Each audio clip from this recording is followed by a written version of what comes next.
Our mission is to promote physical and mental wellness among cancer survivors and our community, and through the sport of dragon boating. And so I always like to tell my story that there is a benefit to the sport, to paddling, because it built up or it repaired some of the damage to my lung, and it helped to restore my breathing capacity to the point where I can now compete where I could not before.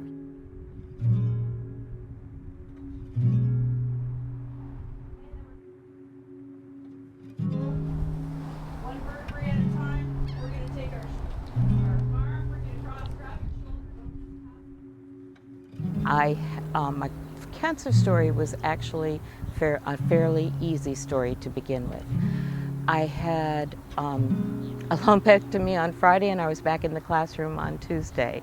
When I went back for my 6-month checkup, I was reminded that obesity increases your recurrence of cancer by 33%. I saw an ad in the paper that said that cancer survivors could have an 8-week training program in dragon boating, and I thought, oh my gosh, and it was free. Came down to the dock, walked down the dock talking with people that had all gone through the same kind of thing I had gone through, got into the boat with these people and got out on the water in this beautiful, incredible Ashley River. 9, 6, 7, 8, 9, 10, 11, 12, 13, 14, 15, 6. Back it up. Push. Back it up. Yeah, we got to get up. No power. Yeah. So in addition to the health benefit of Dragon Boat Charleston, we're a family.